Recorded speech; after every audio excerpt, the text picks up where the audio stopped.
Saudara, Israel kembali menggempur jalur Gaza. Sejumlah rumah sakit rusak di Gaza dan rumah sakit Indonesia di Gaza rusak parah akibat serangan, termasuk rumah sakit Indonesia di Gaza.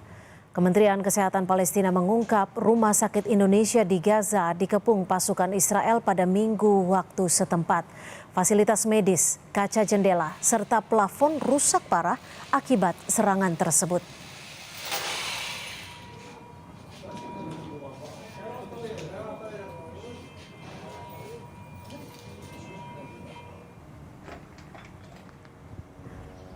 Serangan Israel sejak hari Sabtu lalu membuat sejumlah rumah sakit utama di jalur Gaza ditutup.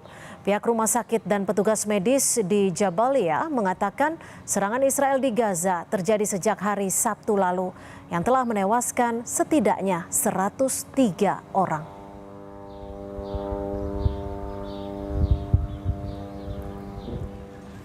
Sejumlah warga Palestina mengungsi dari Jabalia di Gaza Utara setelah Israel melancarkan operasi darat di wilayah tersebut.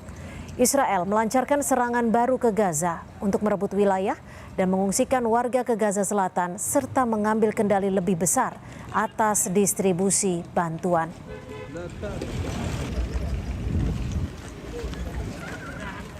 Untuk mengetahui situasi terkini di Gaza, kita bergabung dengan Ketua Divisi Emergency Medical Team Mercy Indonesia. Sudah ada Dr. Arif Rahman.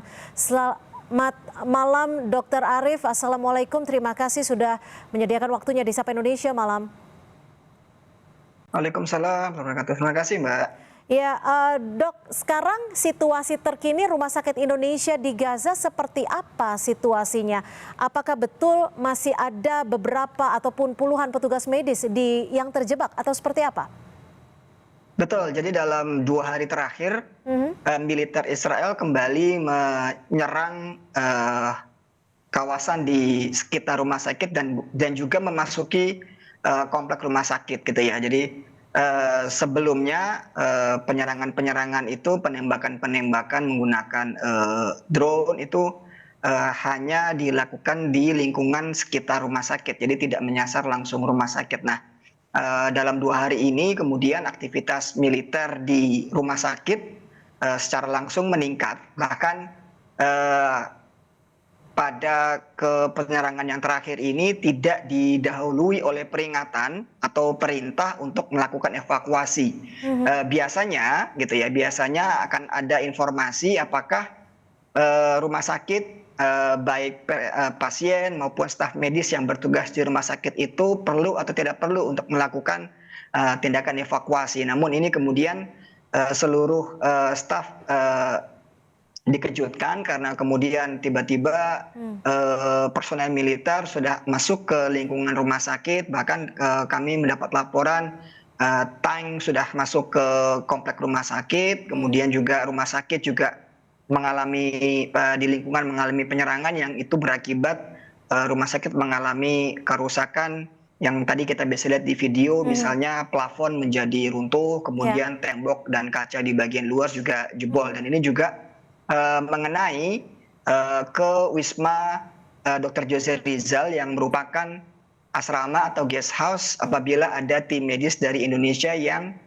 bertugas di Rumah Sakit Indonesia. Dan saat ini memang tinggal staf medis yang memilih bertahan untuk di rumah sakit berjaga-jaga seandainya kemudian pasca penyerangan ini korban baik yang luka maupun yang meninggal yang berasal dari masyarakat yang tinggal di sekitar rumah sakit kemudian datang ke rumah sakit untuk meminta bantuan. Begitu Mbak. Saat peristiwa penyerangan terjadi, ada berapa pasien yang sedang menjalani perawatan di sana dan ada berapa relawan Indonesia? Saat itu kurang lebih ada sekitar 55 pasien yang kemudian segera dievakuasi oleh staf medis ke Rumah Sakit Ashifa dan juga ke rumah sakit yang ada di Gaza City. Karena selain Rumah Sakit Indonesia di Gaza Utara hanya tinggal Rumah Sakit Al-Awuda dan Rumah Sakit Kamal Udwan yang masih bisa melakukan pelayanan kesehatan, baik melakukan perawatan terhadap pasien-pasien rawat jalan maupun menerima pasien-pasien rawat inap.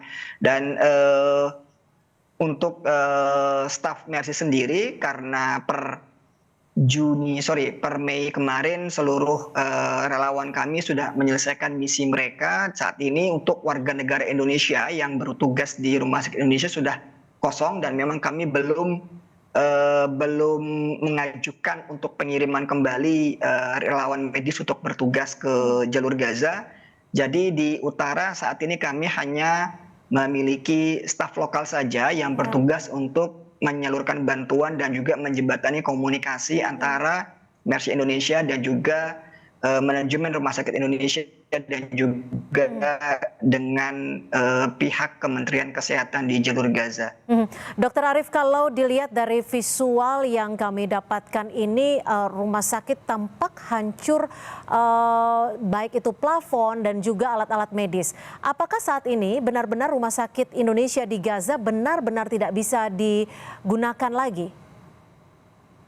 Ya, secara fungsional, kalau tadi gambar yang kita lihat adalah gambar ruangan IGD. Kalau ini gambar yang kita lihat ini merupakan bagian dari Wisma Indonesia atau kita menyebutnya Wisma Dr. Jose Rizal. Secara fungsional, kerusakan ruangan itu tidak memungkinkan untuk kemudian dilakukan tindakan apabila memang belum diperbaiki, terutama kalau mengenai kamar operasi. Jadi karena kita memahami bahwa kamar operasi itu harus steril untuk mencegah timbulnya infeksi pasca operasi gitu ya. Tapi kalau ruangan IGD, ruangan rawat inap itu dan ruangan-ruangan lainnya, apabila kemudian setelah dibersihkan itu biasanya kemudian ruangan tersebut bisa digunakan kembali oleh staf medis yang bertugas. Jadi pertimbangannya untuk penyelamatan nyawa, kemudian bagaimana menangani korban-korban yang datang, baik dewasa maupun anak-anak itu jauh lebih penting ketimbang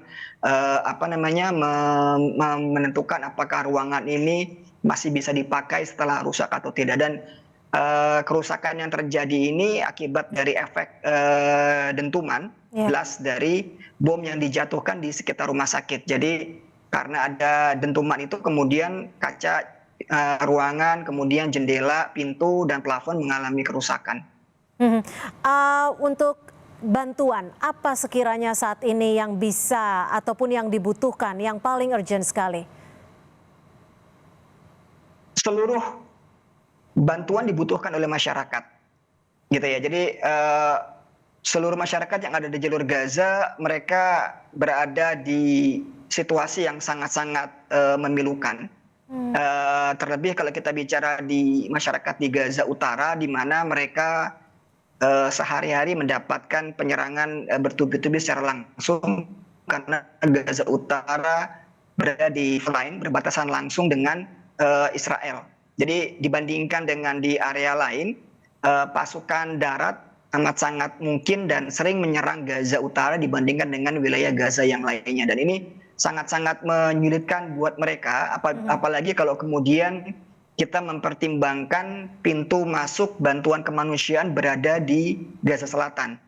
Sehingga kalaupun seandainya ada bantuan kemanusiaan masuk melalui selatan, melalui Gaza Selatan, baik di Rafah maupun di Khan Yunis, tetap bantuan itu harus melalui beberapa daerah sebelum bisa mencapai ke utara. Dan dalam perjalanannya ini risiko yang dihadapi oleh truk-truk yang mengangkut bantuan kemanusiaan ini tidak kecil. Baik mengalami perompakan, baik mengalami penyerangan oleh militer Israel dan seterusnya. Sehingga kemudian Gaza Utara betul-betul berada dalam situasi yang sangat-sangat memilukan.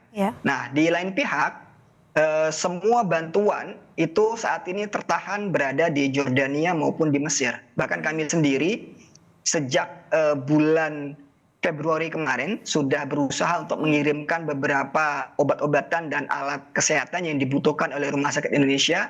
Sampai saat ini bukan hanya dari kami, dari banyak, kalau tidak bisa dibilang seluruh bantuan kemanusiaan yang dikirimkan oleh banyak lembaga itu semua masih tertahan di pintu perbatasan, baik yang berada di Jordania maupun yang ada di Mesir. Jadi memang sulit ya untuk keinginan atau kebutuhan desakan kita kepada semua pihak-pihak yang bisa bernegosiasi dengan Israel agar membuka koridor kemanusiaan ini sangat-sangat perlu, urgent, dan darurat untuk segera bisa direalisasikan, Mbak. Singkat saja, Dr. Arief, jika memang butuh waktu berapa lama sekiranya untuk menjadikan Rumah Sakit Indonesia di Gaza ini bisa kembali operasi dan juga membantu para korban? Kami sudah melakukan damage assessment secara kasar, gitu ya, secara insinyuran, secara engineering. Ya. Syukurnya rumah sakit ini tidak mengalami kerusakan konstruksi. Jadi tiang-tiang itu tidak mengalami kerusakan yang parah. Jadi kerusakan yang kita lihat hanya meliputi kerusakan pada dinding. Kalau kita bicara secara engineering, mengalami kerusakan di mechanical, electrical, dan juga arsitektural. Dan kami berharap seandainya situasi memungkinkan, maka upaya untuk rekonstruksi rumah sakit ini akan bisa kita lakukan dalam waktu 1 tahun paling lama agar kemudian kondisinya kembali seperti semula. Bahkan sebenarnya kami sudah berencana untuk melanjutkan pembangunan Rumah Sakit Indonesia fase ketiga untuk membangun pusat rawat jalan yang ada di seberang rumah sakit. Namun rencana ini selalu terganjal karena agresi dari militer Israel selalu terjadi dan berulang di Gaza Utara. Baik, mudah-mudahan doa kita bersama Rumah Sakit Indonesia di Gaza bisa kembali beroperasi dan juga membantu para korban yang membutuhkan. Terima kasih Ketua Divisi Emergency Medical Team Mercy Indonesia, Dr. Arief Rahman. Selamat malam. Terima kasih, Mbak. Selamat malam.